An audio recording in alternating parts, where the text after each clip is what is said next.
Okay, Assalamualaikum warahmatullahi wabarakatuh and good afternoon guys. Okay, so welcome back to this lesson. Right, so today we are going to enter the new topic which is chapter 14. Previously kita dah already habis dengan chapter 13. So kita continue dengan chapter 14 which is hello alkenes. Jadi you guys boleh say hello to hello alkenes.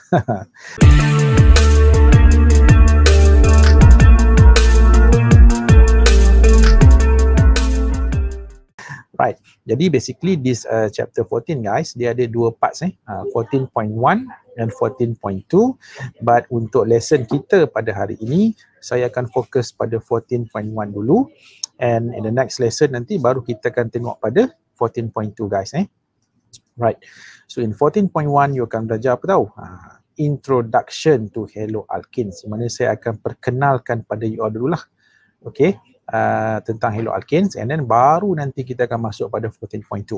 Jadi basically guys, what you are going to learn in this 14.1, so pertama sekali saya akan ajar pada you all tentang the general formula of halo alkene, and then second, I'm going to teach you how to draw halo alkenes in terms of dia punya structures, and then saya juga akan ajar macam mana kita nak buat classification of halo alkenes, sama ada dia adalah primary, secondary ataupun tertiary, and lastly juga kita akan tengok juga tentang nomenclature ni menggunakan sistem IUPAC macam biasalah.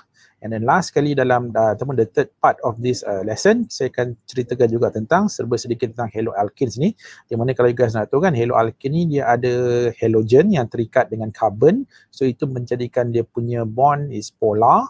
Jadi carbon itu jadi ikatan jadi polar, maksudnya carbon itu akan jadi partially positive.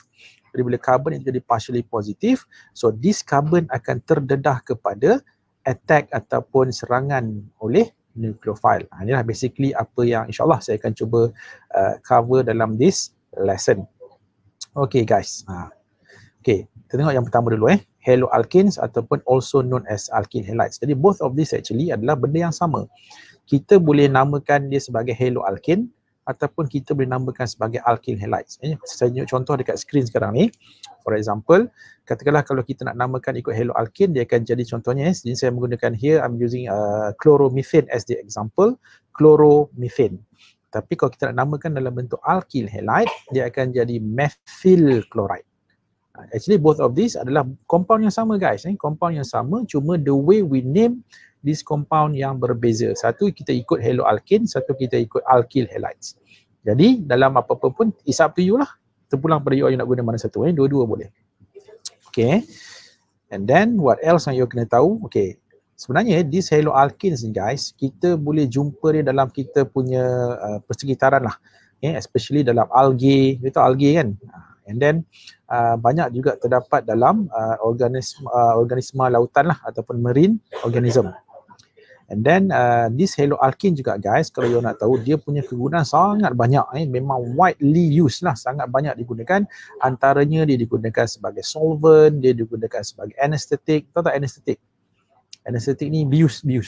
Kan sebelum kita nak undergo operation, takkan doktor tak bius dulu kan? Pernah dengar ke doktor buat operation tanpa bius dia punya patient? Tak ada kan? Dia akan bius dulu ataupun dia akan letak kita under this anesthetic. Dan dia juga banyak digunakan sebagai refrigerant. Dan tahu refrigerant ni? Refrigerant ni adalah bahan penyejuk. Especially dekat macam dekat refrigerator, dekat aircon. Dia ada banyak ni sebagai refrigerant dan juga pesticide. Pesticide ni untuk membunuh pest lah atau pest, haiwan makhluk perosak, haiwan perosak macam anai-anai, macam tikus, macam lipas kan, semua tu sebagai pest kan. Dia juga sebagai pesticides. Okay, dan satu lagi ciri-ciri halo alkene ni guys, dia ada halogen. Ini saya semua orang tahu lah sebab nama pun halo alkene, of course dia kena ada halogen, dan this halogen lah akan bertindak sebagai functional group untuk this compound. Dan okay, this halogen actually is bonded to an sp3 hybridized carbon atom. Ingat lagi kan, sp3 hybridized carbon atom, di mana dia punya molecular shape tu akan berbentuk tetrahedral guys. Okay. Right. Dah lalang kita cerita pasal alkyl halide ni guys. Jadi saya rasa kita tunjukkan sikit lah contoh-contoh alkyl halide yang biasa digunakan lah. Yang saya mention tadi, dia banyak digunakan sebagai solvent sebagai pelarut. Banyaklah antaranya dalam dry cleaning, spot removing and other domestic cleaning. Dia digunakan banyak sebagai solvent. In fact, kalau you tengok dari pada produk-produk yang ada dekat pasaran sekarang ni pun, kebanyakan solvent yang ataupun yang digunakan untuk dry cleaning ataupun cleaning ni lah, cleaning products ni memang akan ada dalam ingredient dia akan dicampur dengan this haloalkane. Kalau rajin tu boleh bacalah dekat botol dekat bahagian belakang tu ada dia punya ingredients dia kan. Okay, and then untuk cleaning and degreasing works, degrease tau degrease, dia nak hilangkan grease kan pada ni, especially kalau dekat bengkel ke kan, macam nak hilangkan kesan-kesan grease tu, so dia boleh menggunakan this alkyl halide sebab dia bertindak sebagai pelarut, dia sebagai solvent. Okay, antara contoh yang popular inilah kelas apa ni, Who-knows ni, namanya lah chloroform. Chloroform macam biasa dengar kan, chloroform ataupun carbon tetra, bukan carbon tetrachloride, trichloromethane. Yes, trichloromethane ataupun nama lain bagi chloroform Okay, and then kita juga ada this compound guys 1,1,1 trichloroethane. Ini juga satu contoh haloalkane yang digunakan sebagai solvent. Itu yang pertama. Second, siapa yang pernah ada pengalaman ini? Siapa yang pernah masuk operation room, operation theater, atau pernah undergo through surgical surgery kan, so yang major lah, biasanya yang major ni dia akan letak kita under dia akan biuskan kita lah, dia akan letakkan kita under anesthetic jadi kalau you guys nak tahu, one of the component yang untuk menghasilkan anesthetic ni juga adalah haloalkane. Contoh yang quite popular ini kelas. What is this? Siapa tahu? Ini namanya adalah halothane. Halothane. Okay, so itu yang kedua. And then second yang saya mention tadi haloalkane juga ada digunakan sebagai refrigerants, sebagai bahan penyejuk. Contohnya freon. Freon. Di mana freon ni dia mengandungi apa tahu dalam dia? Dia mengandungi chlorofluorocarbons. Pernah dengar kan? CFC. Bukan Chelsea Football Club ni, bukan. CFC ni adalah chlorofluorocarbons. Chlorofluorocarbons. Okay, dan dia digunakan sebagai refrigerant. Inilah contoh yang paling common ni lah, Freon 22. Itu dia punya trade name dia punya produk dia lah yang dia telah di trademark kan. Ataupun juga Freon ni juga kelas digunakan sebagai foaming agent atau foaming agent pembuih untuk menghasilkan buih. Contohnya adalah ini Freon 11. Ini adalah a few examples of Freon yang digunakan sebagai refrigerant dan juga foaming agents. Okay, kelas. Kalau nak tahu CFC, yang dengar kan, normally CFC ni dia akan dikaitkan dengan apa? Siapa tahu? Normally bila sebut CFC, of course akan dikaitkan dengan environmental issue, masalah alam sekitar, di mana CFC ni kelas, dia sebenarnya adalah salah satu dikatakan agent yang menyebabkan the hole in the ozone layer. Yang menyebabkan berlakunya lubang pada lapisan ozon tu, salah satu punca dia adalah freon ni lah, di mana dalam freon ni ada CFC, dan CFC tu sangat bahaya impact dia kepada ozon layer. Dan kalau you guys tengok dekat diagram tu, ini untuk 4 tahun tau, 1981, 1987, 1993 dan 1999. You nampak tak yang warna spot warna biru gelap tu? Itu menunjukkan ozon layer dah makin nipis. Nampak makin lama makin nipis, dia punya spot dekat South Pole tu makin luas, makin luas. Ini tahun 1999 guys. Sekarang kita dekat tahun berapa? 2021. Sebab tu kalau tengok sekarang ni banyak berlaku masalah apa? Pencairan ais dekat South Pole, banyak berlaku ais yang dah cair, sea level dah naik. Ini semua antara apa? Antara sebab dia inilah, angkara tangan-tangan manusia juga guys. Okey, jadi itu kita kena beringat kadang-kadang kita tak sedar kita punya tindakan ini, kita just fikir untuk diri kita je, sampai kita tak fikir impact itu kepada environment.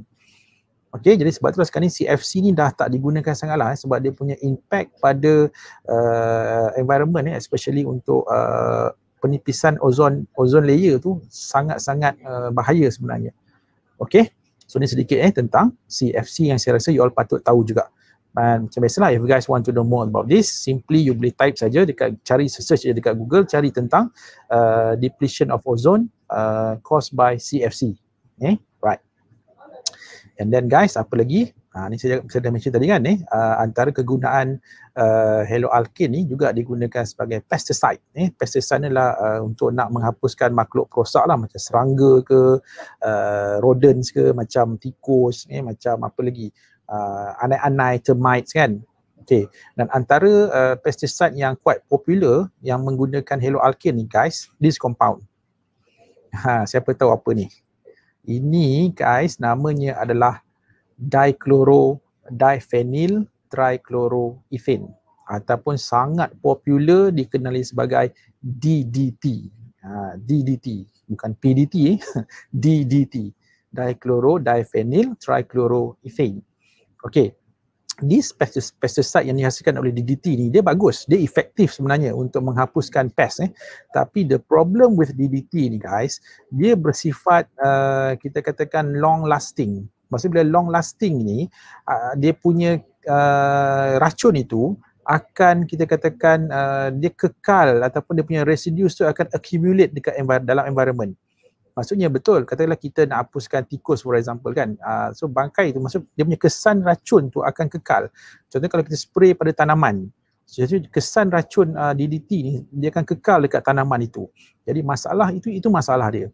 Okay, jadi that's why in 1972, okay, 1972, penggunaan DDT ni telah pun di-ban oleh US EPA lah. Suatu macam kalau US EPA ni kalau macam dekat Malaysia ni dia lebih kurang macam Jabatan Alam Sekitar lah, Jabatan Alam Sekitar di mana dia dah mengharamkan lah penggunaan DDT di dalam pertanian sebagai insecticide. Sebab due to the kesan dia itu yang sangat-sangat tak bagus lah, especially pada environment. Okay, guys, apa ni? Cuba tengok dekat skrin sekarang ni. Ada yang geli ke? Kalau nak tahu, inilah dia, anai-anai, termites. Antara lain, saya mention tadi kan, selain daripada DDT, okay, antara yang digunakan sebagai pesticide ni kelas adalah methyl bromide. Methyl bromide ni dia banyak, kita katakan antara popular lah, maksudnya the world's most widely used pesticide, especially untuk membunuh termites, anai-anai. Jadi kalau siapa yang mungkinlah ada yang pernah ada pengalaman kan, berdepan dengan masalah anai-anai ni, normally kita akan panggil apa? Kita akan panggil exterminator kan. Okay, bukan terminator exterminator ni inilah untuk nak menghapuskan makhluk perosak ni. Especially macam anai-anai kan, nanti dia akan spray ataupun dia akan letak satu bahan lah, dan normally dalam bahan itu ada methyl bromide ni guys, di mana methyl bromide sangat efektif untuk membunuh anai-anai. Jadi ingat lepas ni kalau ada masalah anai-anai, methyl bromide is the solution. Okay, alright. Seterusnya kita ada aryl halide. Aryl halide ni adalah haloalkane yang ada gelang benzin guys dalam dia. Contohnya kita tengok dekat skrin ni, kita ada 2,4,6 trichlorophenol. Okay, di mana dia banyak digunakan sebagai antiseptik, antiseptik untuk nak membunuh kuman, antiseptik. And then kita ada 4-chloro-3,5-dimethylphenol. Ini juga okay, digunakan sebagai disinfectant. Ini banyak digunakan dalam medik lah, dalam bidang medical banyak digunakan untuk sebagai antiseptik ataupun sebagai disinfectant spray. Kalau kita tengok kan kita ada banyak sekarang produk kan yang berbentuk disinfectant spray ni kan, untuk kita spray tambah-tambah sekarang ni kan kita banyak menggunakan disinfectant kan untuk nak mencegah virus-virus yang sekarang berleluasa ni kan. Jadi antara komponen di dalam disinfectant adalah inilah. Okay, aryl halide guys. Okay, and then ini yang saya nak tunjukkan pada you all ni. Okay, another type of aryl halide adalah this compound guys. Nak tahu tak nama dia apa? Tak apa, saya tak expect you nak namakan dia. Saya bagi tahu je lah. The name of this compound is 2,3,7,8 tetrachlorobenzodioxin ataupun lebih dikenali sebagai TCDD, TCDD ataupun TCDD. Okay guys, this TCDD, you jangan main-main tau. This TCDD ni adalah sangat bahaya. Kenapa dia sangat bahaya? Because this compound guys, ini adalah the most toxic chemicals ever known. Okay, dia adalah satu chemical yang sangat-sangat toxic, especially kepada all living things ni lah, termasuklah kita manusia. Okay, sebab dia bersifat toxic, sangat-sangat toxic. Okay, you nak tahu tak sejarah dia? TCDD ni asalnya digunakan untuk apa? Okay, dulu-dulu this TCDD dia banyak digunakan sebagai herbicide. Tahu tak herbicide? Herbicide ni macam tadi pesticide. Pesticide tu untuk nak menghapuskan makhluk perosak kan. Herbicide ni untuk kita nak hapuskan contohnya macam lalang kan. Kita nak spray supaya pokok-pokok liar tu mati. Okey, kita akan gunakan ni lah. Dan dulu cara dia macam mana tahu? Dia akan letak dalam satu plane, satu kapal terbang, and then dia akan spray lah. Dia akan spray, kapal terbang tu akan fly over tanaman tu dan dia akan lepaskan this TCDD. Ini cara dia lah. Okay, dan this the idea of using TCDD ni kelas, seterusnya digunakan apa tahu? Apa yang berlaku adalah, okay, TCDD ni juga guys, dia juga dikenali sebagai Agent Orange. Jadi kalau siapa nak tahu kenapa dia dikenali sebagai Agent Orange, macam ni. Saya rasa you all dah pernah dengar kan tentang Vietnam War. Okay, perang Vietnam antara US dengan Vietnam kan, dan banyak juga filem-filem yang dihasilkan ni untuk menunjukkan tentang peperangan ini kan, Vietnam War ni. Okey, you all kena tahu pada masa tu US, tentera-tentera US, dia orang ni tak familiar dengan kita katakan terrain ataupun muka bumi Vietnam. Kan Vietnam ni kan dia adalah satu negara yang dia banyak jungle yang dense jungle, hutan yang tebal. Jadi tentera-tentera US tak biasa dengan this type of peperangan. Okay, sebab itulah apa yang tentera-tentera US ni buat guys. Dia menggunakan this TCDD untuk buat apa tahu? Untuk nak clear this dense jungle areas. Dengan cara dia akan gunakan dia punya heli and then dia akan spray TCDD ni. Sebab apa? Sebab tentera Vietnam dia punya style of peperangan dia menggunakan style guerrilla atau guerrilla. Jadi tentera-tentera US dia tak familiar dengan this kind of war tau. Jadi dia tak biasa dengan hutan-hutan tebal macam ni. Jadi dia orang buat macam mana ni lah, dia menggunakan TCDD ni, dia just spray all over kawasan yang ada hutan tebal tu supaya TCDD nanti akan mematikan semua pokok-pokok, okay, hidup tumbuh-tumbuhan supaya kawasan tu jadi lapang. Jadi senang untuk dia orang nak melancarkan attack kepada tentera-tentera Vietnam. Cuma the problem here was guys, apa masalahnya adalah this TCDD memberikan side effect yang sangat-sangat negatif. Kenapa? Sebab TCDD is a dioxin. Dioxin normally kita relate dia dengan racun. Dia adalah dioxin dan dia bersifat toksik, dan yang the worst is dia bersifat carcinogenic. Kau tahu tak apa itu carcinogenic? Carcinogenic ni maksudnya boleh menyebabkan kanser, boleh menyebabkan barah. So apa berlaku bila tentera US ni, bila dia spray, dia main spray je guys. Dia tak kisah pun dekat situ ada kampung ke, ada orang ke, tak ada. Dia main sembuh je. Jadi apa yang berlaku? Penduduk-penduduk penduduk kampung dekat Vietnam yang tak bersalah, ada children, ada women, ada elderly, orang tua, semua menjadi mangsa bila dia spray ni. Jadi apa berlaku adalah when this TCDD exposed to human, dia boleh menyebabkan berlakunya apa tahu, misreading of the genetic code. Maksudnya DNA itu dah jadi haywire. Dia dah kan, you all pun tahu DNA kan, dia dah mengubah DNA itu. Jadi dan kesannya memang ni saya nak tunjukkan ni, you all kena bersedia dengan gambar-gambar saya nak tunjukkan ni. Okey, ini antara dia guys, antara yang kita katakan mangsa lah, mangsa innocent ataupun kita kata innocent victims of this Vietnam War. Okey, jadi tengok kesan peperangan, kesan peperangan. Yang tak bersalah itulah yang kesian tu kan. Jadi and disebabkan oleh inilah actually cerita dia panjang guys. Kalau you guys nak tahu lebih detail tentang this Agent Orange ni, you all boleh macam biasalah kita ada pakcik Google, you boleh tanya pakcik Google. Okey, you boleh cari kat situ. You boleh baca dengan detail lah. Memang sejarah dia sangat horrible lah, dikatakan sangat tak berkemanusiaan lah tindakan-tindakan yang macam ni kan. Sebab yang tak bersalah itu yang menjadi mangsa kan. Okey, so nampak ini dikatakan kesan TCDD tadi kepada kita manusia.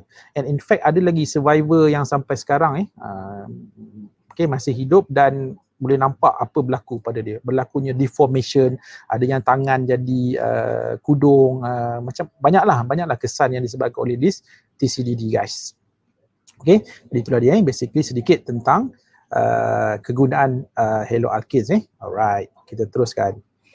Okay guys, kita pergi pula yang seterusnya tentang general formula of haloalkane. Okay, jadi basically haloalkane ni kalau kita tengok dia punya general formula is RX. Ni RX, di mana what is X? So X ni boleh jadi sama ada fluorine, chlorine, bromine or iodine. And R ini pula guys, so R ini boleh jadi sama ada alkyl ataupun aryl.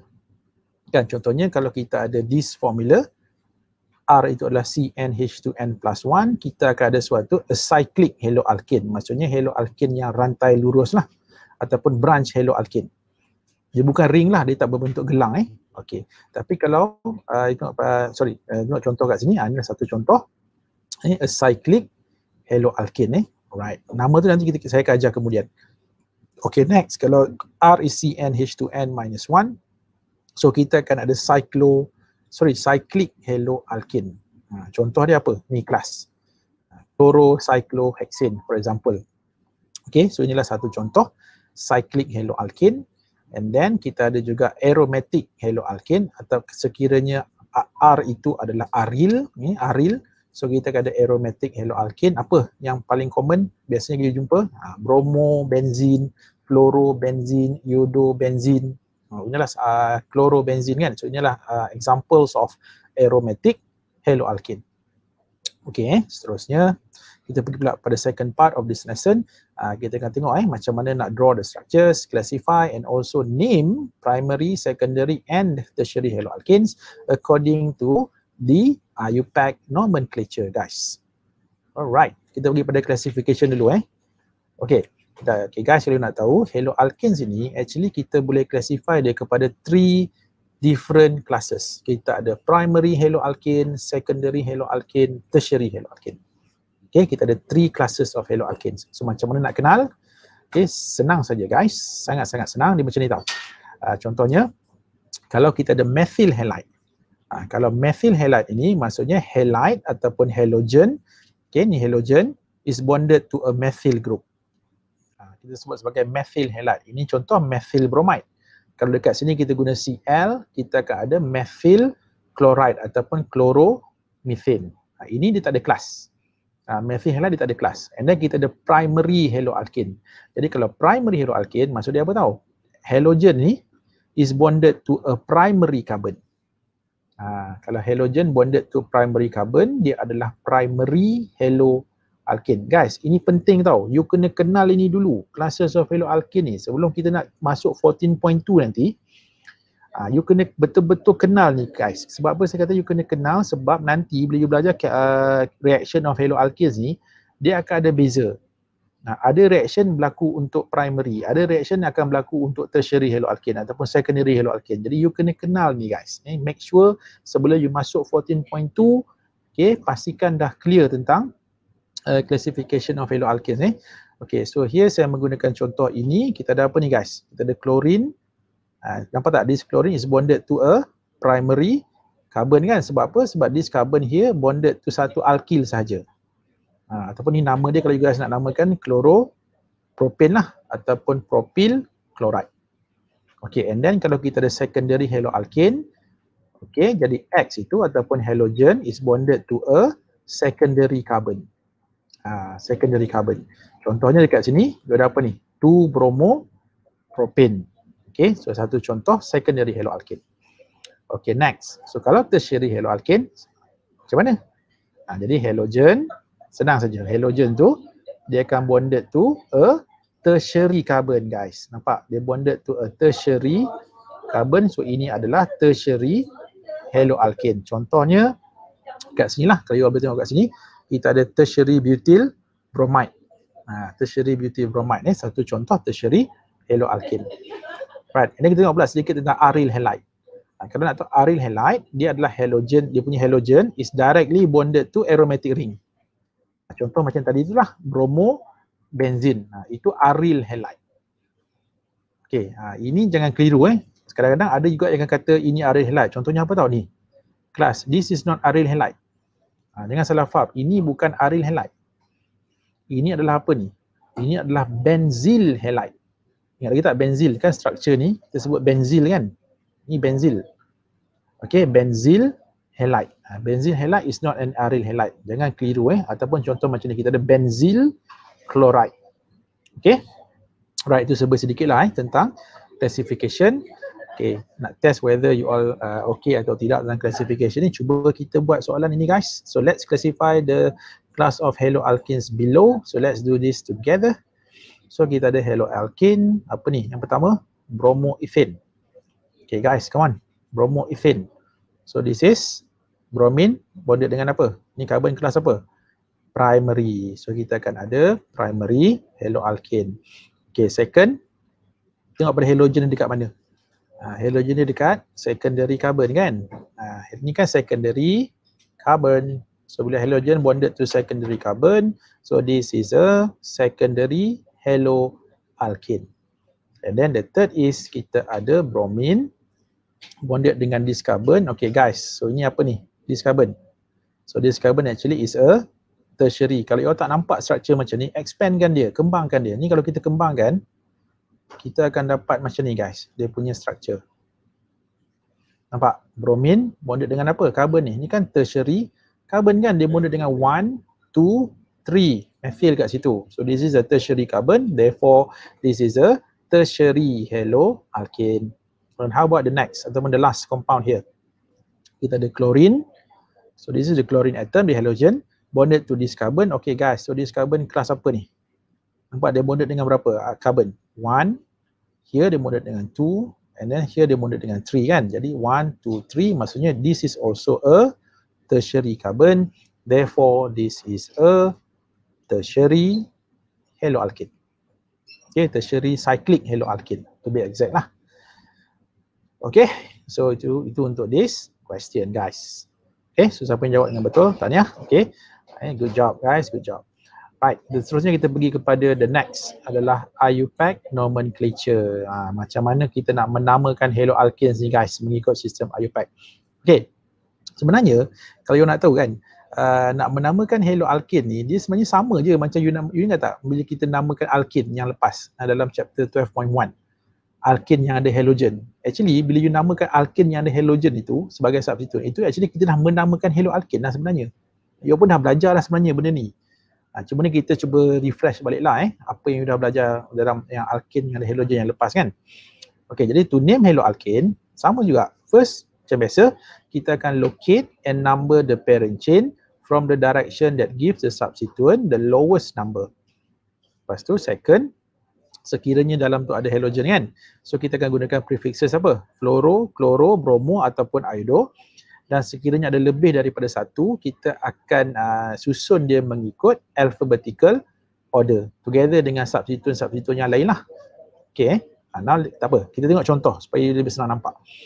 Okay, give the IUPAC name of the following haloalkanes.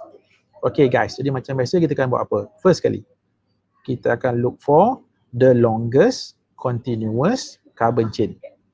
You kena ingat tau, halogen dengan alkyl, dia tak ada beza tau. Halogen dengan alkyl ni, dia punya priority dia sama. Bukan bermaksud kita kena utamakan halogen, tau. Halogen dengan alkyl sama dia punya priority. Maksudnya kalau kita nak namakan pun, kita akan menggunakan alphabet. Bukan sebab dia penting atau tu, tidak. Dia dua-dua sama penting. Dalam case ni, apa kita kena buat? Kita kena cari dululah the longest carbon chain berapa. 1, 2, 3, 4, 5, 6, 7. 1, 2, 3, 4, 5, 7 lah kan? 7, so inilah dia. Okay, the longest continuous carbon chain. 7. So 7 apa guys? Heptane kan? Heptane. Jadi kita akan dapat kat sini. Kita akan ada methyl, bromo. Jadi kita ada 3 methyl, 1 bromo. And then bila kita nak nomborkan, ingat bila kita nak nomborkan, saya dah bagi tahu tadi, antara methyl dengan bromo, dia dua-dua ni sama je priority dia. Tidak ada satu yang lebih penting satu lagi. Jadi in this case apa kita akan buat? Kita akan look for numbering. Bila kita nak buat numbering, kita akan start daripada kiri guys. Kenapa daripada kiri? Sebab kalau you start daripada kiri, 1, 2, nampak? 1, 2, the first substituent pada carbon number 2. But if we start number this chain from the right, 1, 2, 3, nampak? 1, 2, 3. Ingat, kita kena bagi the lowest number. Jadi in this case, 1, 2, 3, 4, 5, 6, 7. Jadi kita akan ada apa? Kita akan ada methyl pada carbon nombor berapa? 2, 4, 4. Kan? 2, 4, 4 ada 3 methyl. So kalau ada 3 kita akan namakan apa? Trimethyl. And then pada carbon number 5 ada bromo. So apa nama dia? Ini guys. 5 bromo, 2, 4, 4 trimethyl heptane.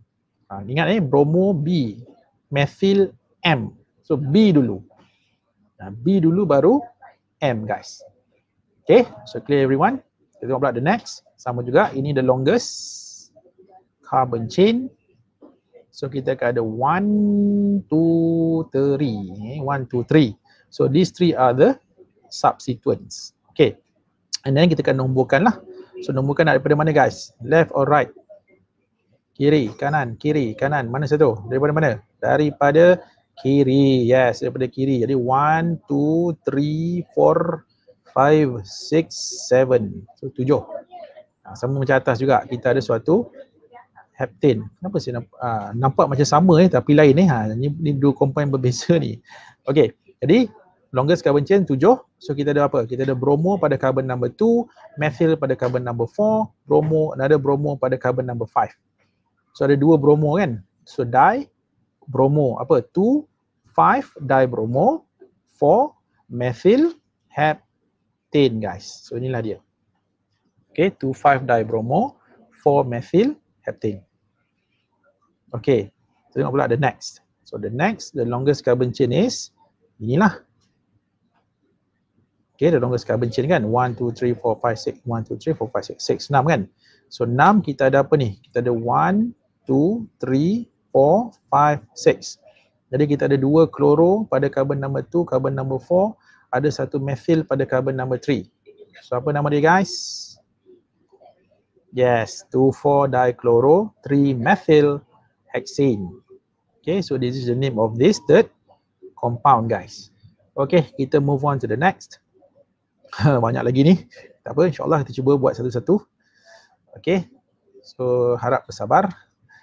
Okay, kita ada next ni. The longest carbon chain is this.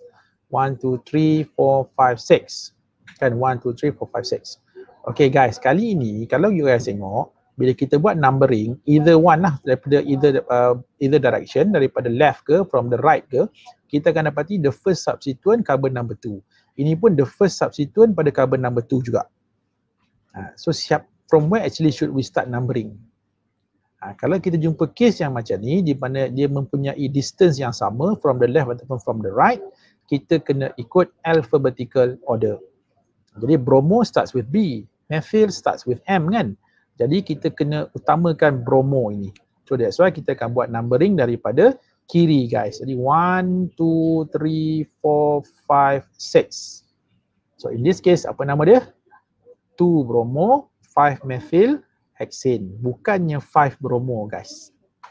Okay, 2 bromo. Sebab kita kena ikut alphabetical order. Okay, next. Compound number 5. So kita ada 8, the longest carbon chain is 8. And then kita ada 2 bromo pada carbon number 3, carbon number 5. Pada carbon number 4 ada 1 kloro kat situ. So nama dia apa guys? Okay. 3, 5 dibromo, 4 chloro octane.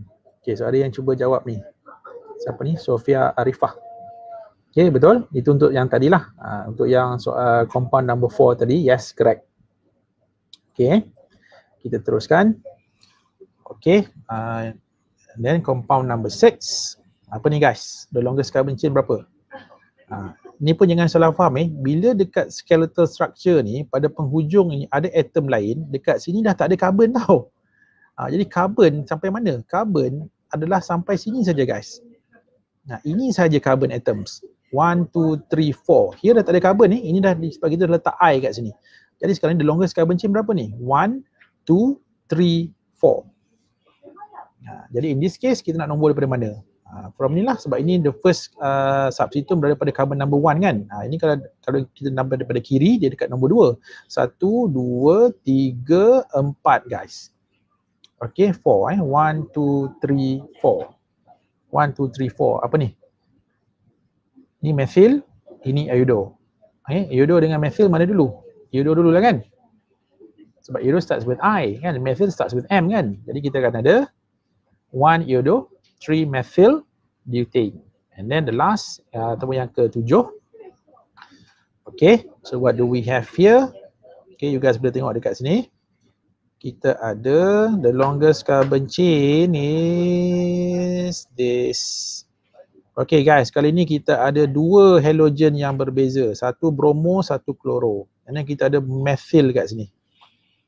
So of course lah ini carbon number 1 kan. 1, 2, 3, 4, 5, 6. Jadi the longest carbon chain is 6, which is hexane. Kita akan ada 1 bromo, 1 bromo, 2 kloro, 4 methyl. Jadi bila kita nak tuliskan nama dia, apa? Dia akan jadi ini guys. 1 bromo, 3 kloro, 4 methyl hexane. Okay. So itulah dia basically macam mana kita nak menamakan haloalkane. Okay, if you think tadi dah habis, ada 2 lagi guys, ada 2 lagi. Harap bertenang, harap bersabar.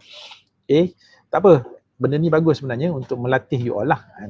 Tengok yang ke-8 ni, this 8 structure. So 1, 2, 3, 4. Apa ni? Butane kan? Butane, and then pada carbon number 2 ada 1 bromo, 2 bromo butane. Ini simple je. Okay. And then yang bawah ni, okay, mak saya dah tertekan sebab dia punya jawapan dah keluar. Okay, tak apa, tak ada masalah. Okay, cuba kita kira guys ni. Sekarang the longest carbon chain berapa ni? 1, 2, 3, 4, 5, 6, 7. Kalau kita ambil ke atas, still ini the longest carbon chain guys. Okay, this compound, saya suka contoh ini. Sebab apa? Ini adalah case di mana kita ada substituent di atas substituent guys. Macam dia belajar maths lah, kita ada set, ada subset, ada sub-subset. Ingat tak? Dalam maths kan, dia belajar kan? Set dan subset, sub-subset kan? Okay, ini adalah case itu. Kita tengok the longest carbon chain is 7. 7 apa 7? Yes, heptane. 7 is heptane. And then, pada carbon number 4 ni, ada ethyl. Nampak? Ini ethyl. Okay, ada ethyl yang bonded dengan carbon number 4. Sebab tu dapat nama 4, ada ethyl kat sini. Okay, and then pada ethyl ini pula ada fluoro.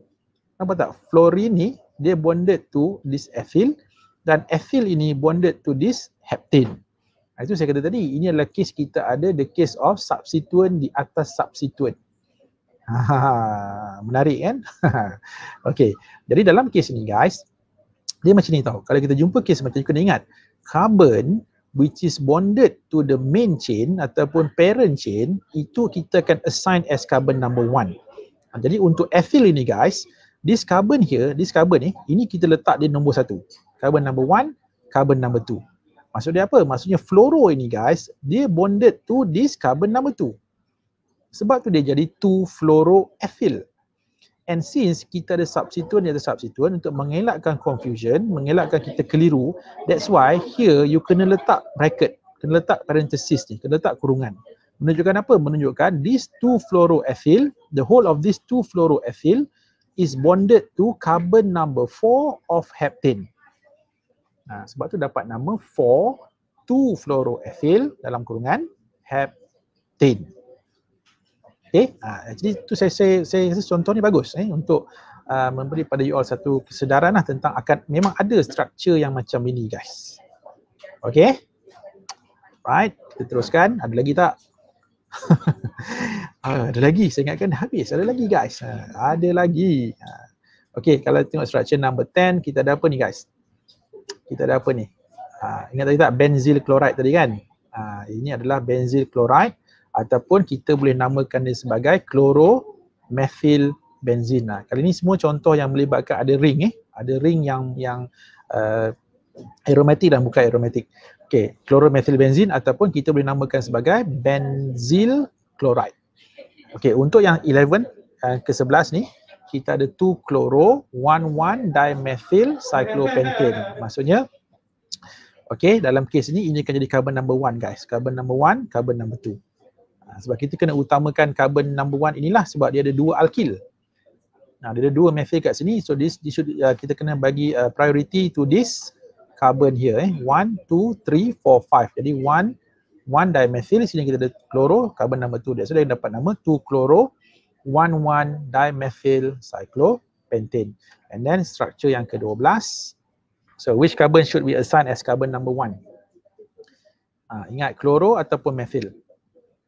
Yes, kita assign pada ini. This carbon number 1, ini carbon number 2.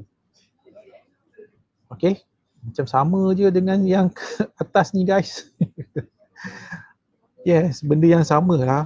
Okay, sorry.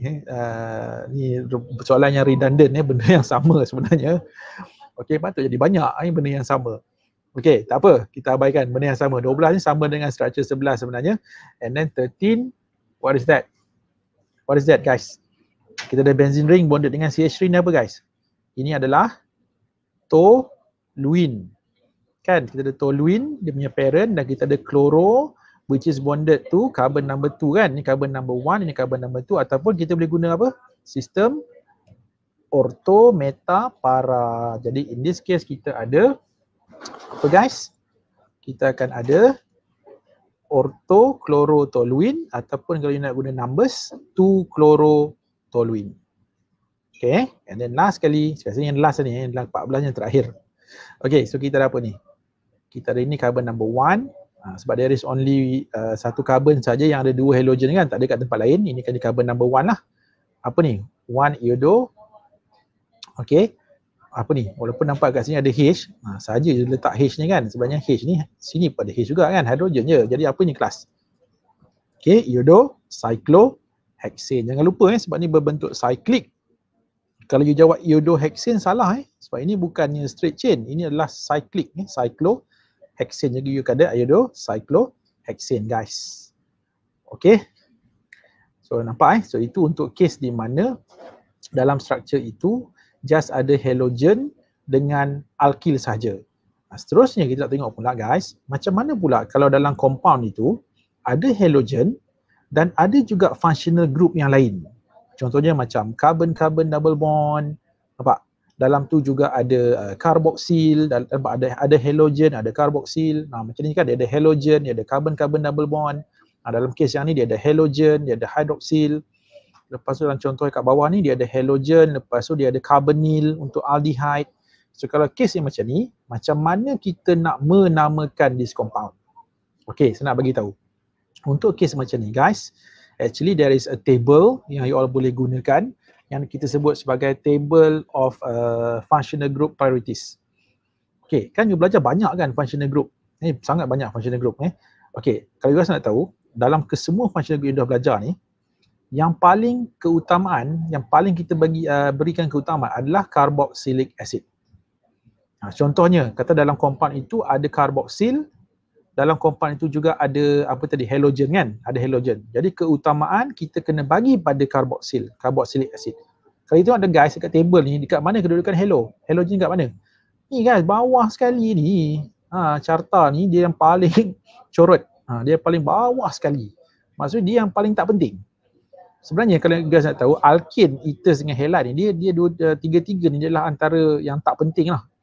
Sebab tu saya kata tadi, alkane dengan halogen, dia alkyl dengan halo, dia sama je dia punya priority. Kita tak boleh nak bagi keutamaan. Melainkan kita kena ikut alfabet. Tapi kalau kes di mana halogen ada dengan functional group lain, normally halogen akan kalah. Maksudnya dia tak akan jadi parent. Jadi parent ni adalah yang functional group tu. Contohnya kalau kita ada carboxyl dengan halogen, jadi parent dia adalah carboxylic acid guys. Okay, tak apa. Kita tengok contoh lah lebih senang nampak kan. Okay, contohnya kita tengok yang this example guys. So ni kita ada apa ni? Kalau dekat sini tak ada double bond, yes, dia akan jadi apa? Bromocyclohexane. Kalau tak ada double bond. Tapi bila ada double bond macam ni guys, so keutamaan kita kena bagi pada carbon-carbon double bond ni. Jadi apa maksud dia? This carbon-carbon double bond, kita akan assign dia sebagai carbon number 1, carbon number 2. Jadi in this case, kalau ini carbon number 1, carbon number 2, jadi 1, 2, 3, 4, jadi bromo dekat mana? Bromo dekat carbon number 4. So dia akan jadi apa ni guys? Dia akan jadi 4-bromo cyclohexene. Nampak? 4-bromo cyclohexene. And then yang kedua guys, kita ada apa ni? Ni pun samalah. Maksudnya priority kita kena bagi pada this chain. Sebab ni ada carbon-carbon double bond kat sini kan. Jadi bila kita assign numbers, ini carbon number 1, 2, 3, 4, 5. Sebab double bond ni kita kena bagi nombornya rendah kan. Nombornya rendah, jadi kita ada dua substituents, bromo dan juga methyl. Pada carbon number 3, pada carbon number 5 ada methyl, pada carbon number 3 ada methyl, pada carbon number 4 ada bromo. And then carbon-carbon double bond starts at carbon number 2. So ni apa parent dia? Parent dia lah 2, apa? 2, kalau 5 carbon apa guys? 2 pentene. Kan parent is 2 pentene, and then ada bromo pada carbon number 4, methyl pada carbon number 3. So kita akan ada 4 bromo, 3 methyl, 2 pentene guys. Okay? Ini just a few examples lah. Sebenarnya ada lagi contoh-contoh lain, saya tak bincang kat sini lah. Nanti you boleh tengok dalam, saya rasa dalam you punya soalan tutorial pun ada excuse me. Okay, and then last kali guys, sebab kita dah nak habis ni. So untuk yang terakhir, ini tak apa, ini nanti dalam topik 14.2 kita akan tengok dengan lebih detail lagi. Cuma saya nak highlightkan apa tahu? Haloalkane ni guys, dia punya carbon itu, dia adalah partially positive tau. Sebab apa? Sebab dia terikat dengan halogen. Halogen kan more electronegative than carbon. So dia menjadikan apa? Dia akan menjadikan this carbon adalah terdedah kepada attack oleh nukleofile. Jadi in the next lesson nanti kita akan tengok macam mana nucleophile nak attack this carbon. Dia boleh attack dalam dua cara. So apa dua cara tu? Saya tak nak spoil sekarang. Nanti kita tunggu dalam next lesson. I will explain to you. Macam mana berlakunya this nucleophilic attack guys. Okay. Alright, and then itulah saja untuk lesson kita pada hari ini guys. So kita akan jumpa lagi in the next lesson. Assalamualaikum warahmatullahi wabarakatuh. See you guys in the next session. Bye. Stay safe. See ya.